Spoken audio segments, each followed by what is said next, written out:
right. So what chapter are we on? 6? Man, it's actually going by faster than I expected it to. Yeah, because his chapters are decent size, so Yeah. you get like a They're lot pretty. They're pretty chunky. Yeah, It's a lot of meat in them. yeah. All right. Well, so this chapter was mostly about his meeting his wife. I didn't get all the way to the end, so I missed the last like 5 minutes. I mean, I think the end he might have.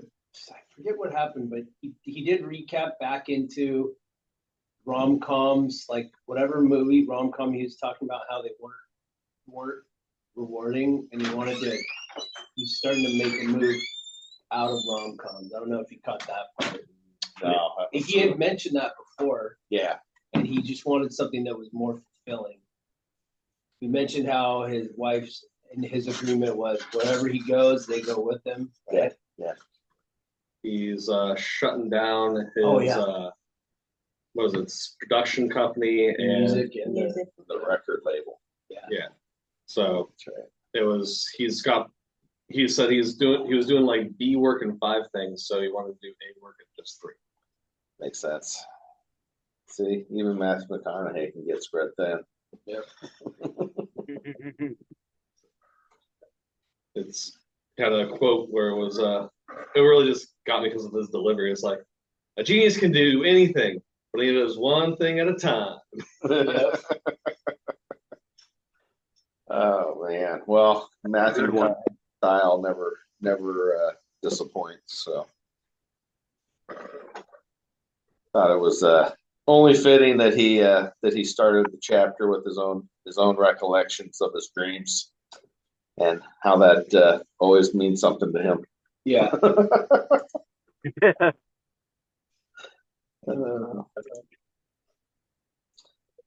So, how about you, Scotty? What'd you get out of it?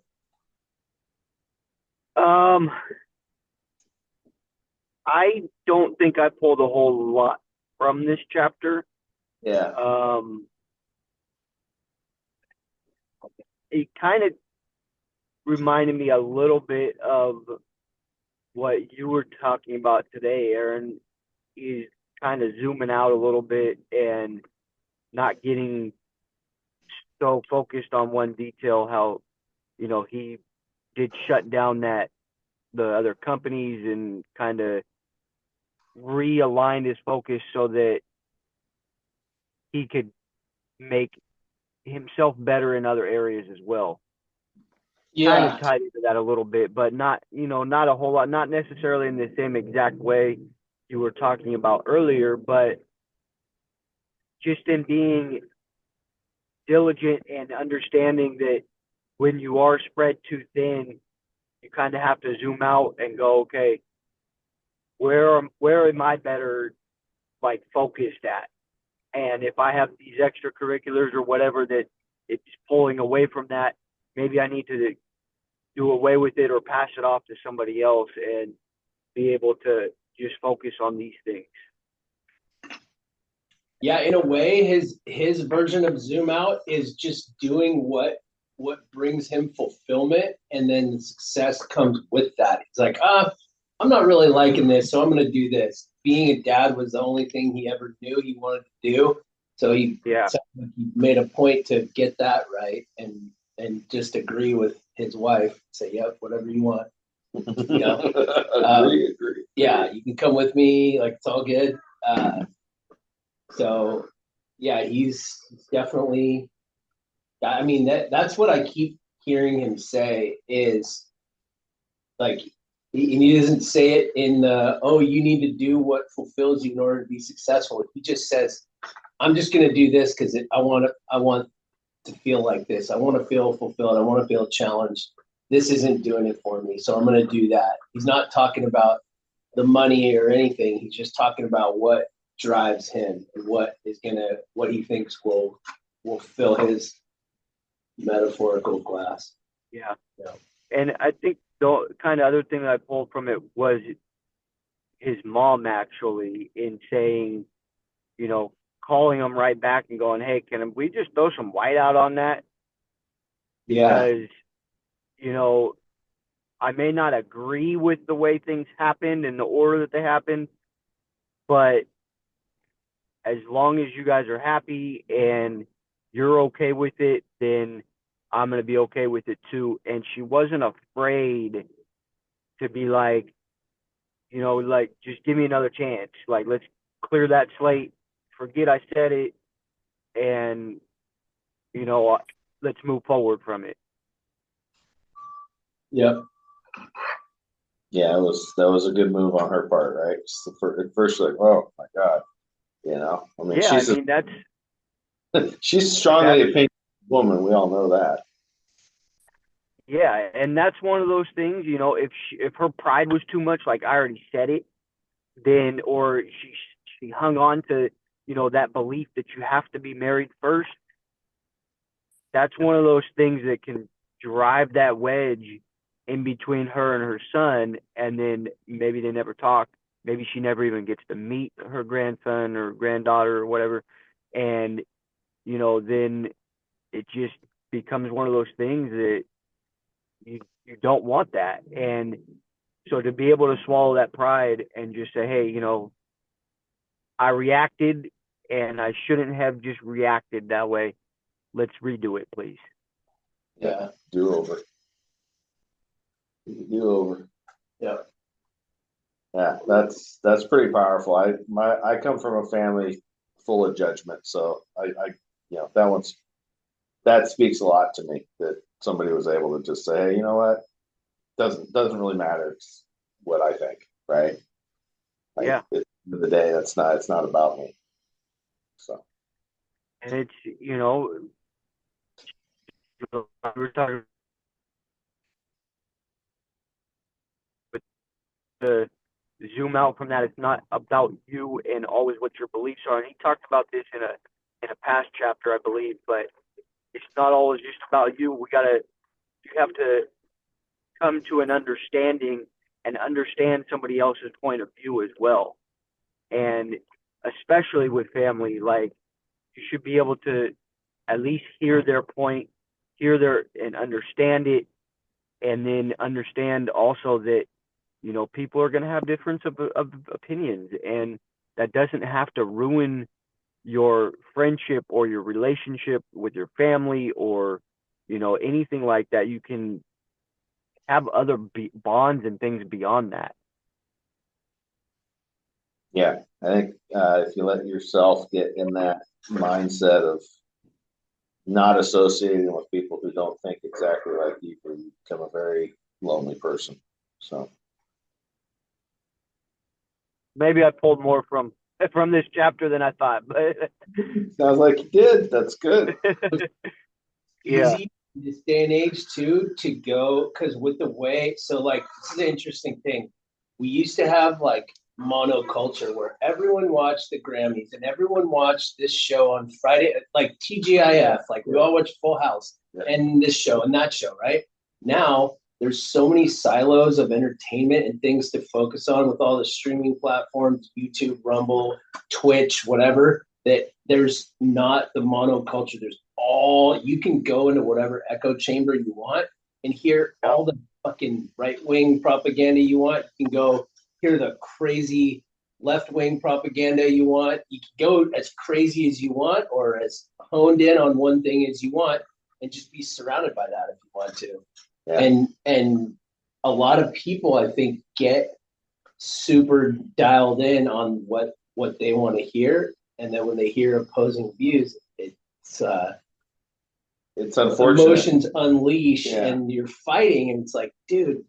For my take is, I'm like, hey, we shouldn't be fighting each other. It's us versus all those sick fucks. Whatever that is, whoever they are, right? The theys. Yeah.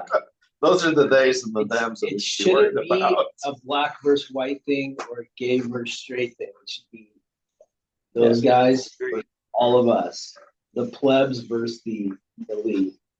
Yeah. Well, I mean, that's the goal, right? Is if they can keep us all fighting each other, then we're easier to take down. So, and I think there's I think that the family side of McConaughey really came through on this one, right? And what I found interesting was the only thing he ever knew he wanted to be was a father. He never said the only thing he ever wanted to be was a husband, right?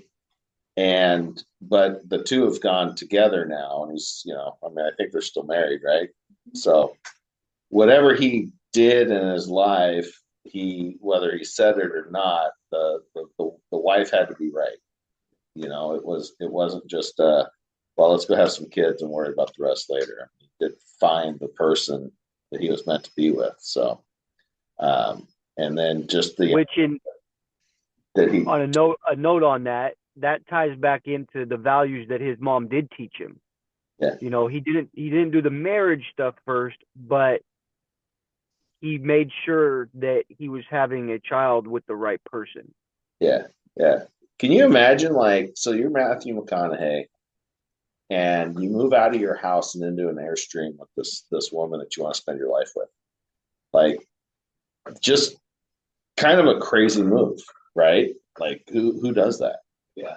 So, just that stood out to me. It's like, okay, I mean, there's a test, right? Okay, so can we live in an Airstream together for the next however long? And well, obviously it worked. So, but having his family close to him as he was working, I think that's something that Cardone does it right. He homeschools his girls. They go with him everywhere.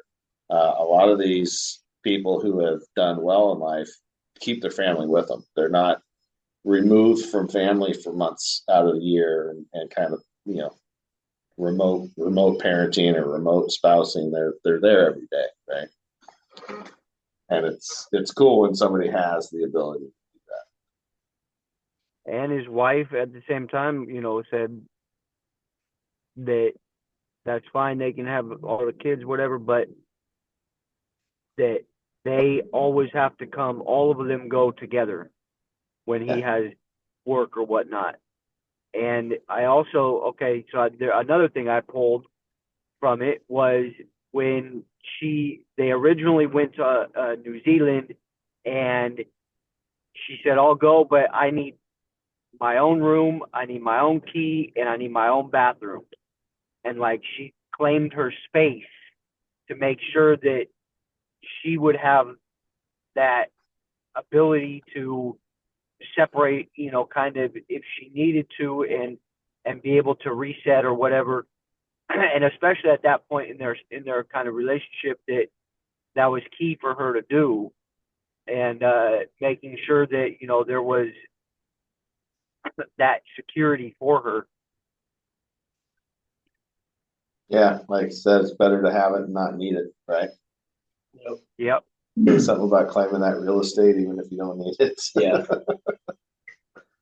Yeah, it was definitely a good chapter. It's just more insights into the way he thinks, shutting the businesses down that weren't working for him or were distractions for him at the time.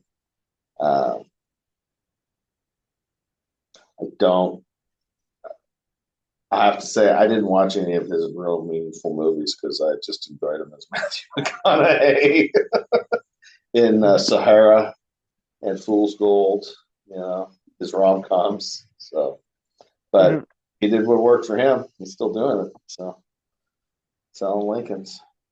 Absolutely. Awesome. All right. Anybody else? Just before any of this happened, all goes back to our law of attraction thing. Matthew McConaughey's law of attraction: the arrow doesn't seek the target draws the arrow. Okay. All of this happened when he had that dream, and the first thing that happened was he got okay with the idea that he doesn't have to go seek a partner; he can just be him. And the second he accepted that, finds the one of his dreams. It's true. It's true, Ken. Good point. All right, guys. Thank you, Scotty, for jumping in today. And we'll see you next week. If you guys come across any MEP customers, throw them my way so that we can hopefully work on expansion and all that. Yeah, for sure. What are you guys selling now, MEP wise? Is it like like refrigerant and stuff like that, or ducting? No, I mean, we have some, not so much ducting. I mean, we have some duct wrap.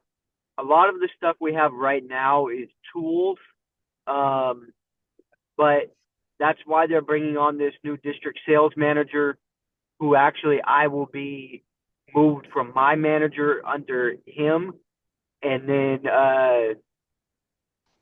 he's going to be gauging our levels of stock of different items and bringing new items in that, you know, he sees that we should have in stock. So there's still a lot to come on that, but a lot of the stuff we have right now is tools, strut fittings, some duct wrap, a little bit of plumbing stuff, not so much quite on the plumbing side yet, but in the coming, you know, month or so, I should be learning a lot more about the stuff we will be stocking. Okay. Cool. So you guys gonna be getting those big pipe, the wire crimpers, like those Burndy crimpers that are like pneumatic? It's very possible. I don't know if we have those as of yet, but yeah, I can look into it. Nice. Right on, dude. All right. All right. Good. Have a great day, guys. Yeah. You too. Thank you.